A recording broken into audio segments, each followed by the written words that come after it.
Good evening. I'm standing inside the entrance to Fort Owen in Southern California, where in a heavily guarded stockade, the most infamous war criminals in U.S. military history are confined. Their names are already familiar to us: Colonel John Hannibal Smith, Lieutenant Templeton Peck, and Sergeant B.A. Baracus, the legendary A-team of the Vietnam War. Former war heroes turned popular cult figures, they were finally captured after nearly 15 grueling years as fugitives running from their own government. They've been through a lot, but now the most difficult challenge ever faced by the A-team is about to begin: a military court-martial. Gentlemen, I've never been one to mince words. And I have no intention of starting now. The government has had years to build a case against you. I don't believe you have much chance of winning. Wait a minute, what do you mean we don't have much chance of winning? I thought you were a hot-shot criminal defense lawyer. Given the overwhelming evidence, I'd much rather be prosecuting than defending you, Lieutenant. Unfortunately, that job's already been taken. As I told you, I don't mince words. No, but your optimism more than makes up for it. Mr. Curtis, how did you come to know the accused? I met them in Vietnam while serving with the late Colonel Sam Morrison. And how long were you with Colonel Morrison? 2 years, sir, until he was murdered in January of 1971. Objection. The issue of murder is the ultimate legal issue before this court, to be determined by this honorable body, not by the witness. Right. Check it out. My man Benny, all his friends call him Benny. He's gonna make mincemeat out of these bozos. Your Honor, Colonel Morrison's body was exhumed from Arlington National Cemetery last week. I make an offer of proof to this court, and let the record reflect that I now submit the official pathology findings of the Army's Medical Corps Director. Colonel Morrison was murdered, shot twice at close range prior to the enemy shelling. I pursued Colonel Smith and the A-team for 3 long years. I lost track of how many laws they broke and how much military property they destroyed. I can tell you this: rules mean nothing to these men, and they're loyal to no one but themselves. I have no doubt that they're capable of the crimes for which they're accused. What a guy. Colonel Decker, in those 3 long years that you pursued the A-team, were you ever aware of any civilians who were in trouble that they might have helped? I was. In your estimation, how many civilians who were in trouble did they help in those 3 years? I wouldn't know. Well, take a guess. A dozen, several dozen? Several dozen, but that doesn't make it right. Thank you. No further questions, Your Honor. Your Honor, it may be true that money alone was not enough of a motive for killing Colonel Morrison. Colonel Smith would have us believe there was no motive whatsoever for murdering a respected senior officer. Therefore, I would like to submit as rebuttal evidence at this time a significant new document which has only just now been declassified and come into my possession.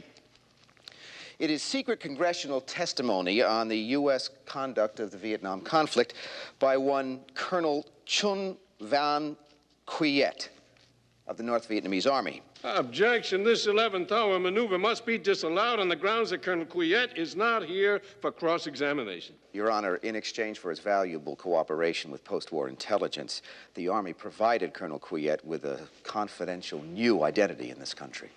While I know no precedents, I'll take the evidence under advisement. You will note that on page 1174, Colonel Quiet has documented a list of 20 American soldiers who provided information to the North Vietnamese Army in exchange for money. At the top of that list, you will find the name of one Samuel Morrison, Colonel, United States Army. Colonel Smith, I submit that you, Lieutenant Peck, and Sergeant Baracus discovered that Morrison was working with the enemy. You acted as judge and jury. You took the law into your own hands and killed him in cold blood. A table for 2, gentlemen? Oh, we're here to see the man. And what man are you referring to? Colonel Chun Van Huet? I believe the United States government set him up in this restaurant. I don't believe I'm familiar with him. Perhaps my co-workers are.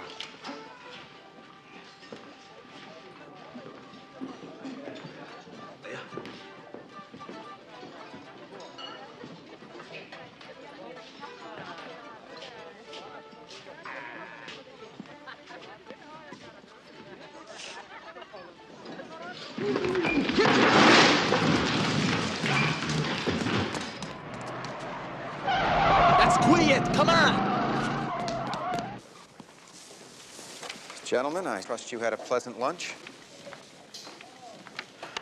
I trust you have more on your mind than our happy tummies. I'll be brief. We all know that what the Army wants out of this trial is an A-team conviction. But what I'm interested in here is justice. I think the panel can be convinced that Captain Murdoch was operating on his own and in a questionable mental condition when he killed Colonel Morrison. Help me do that. Could save your lives. Major, you can take your proposal. Nice try, Major. But we've got this beat, and you know it.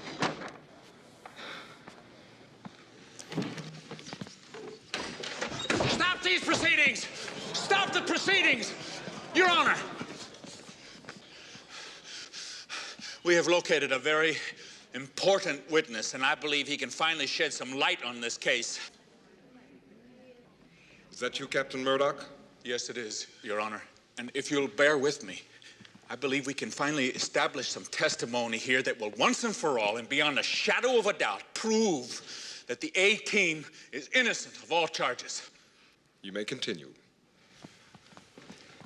Do you swear to tell the truth, the whole truth, and nothing but the truth? So help you God? I do. What is your name, sir?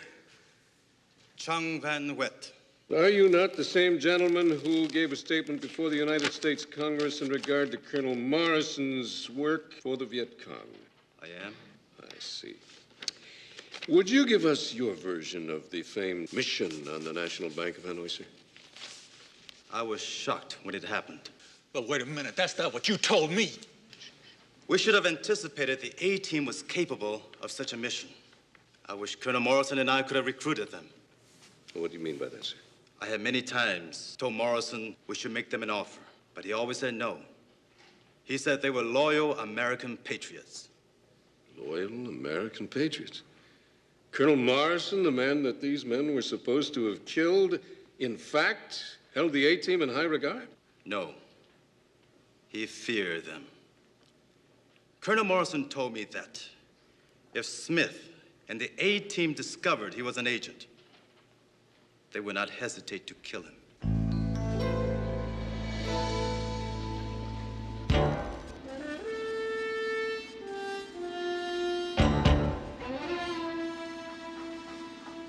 What do you think, General? I think the A-team looks as guilty as hell. However, the guilty must pay for their crimes. They must have known the risks.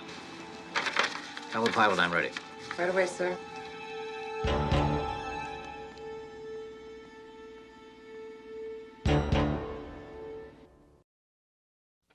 Would the accused rise?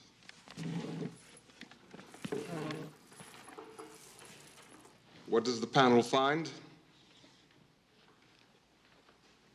Colonel Smith, Lieutenant Peck, Sergeant Baracus, it is my duty as president of this court to inform you that in closed session, upon secret ballot, all of the members present concur in finding you guilty as charged, and sentencing you to be put to death.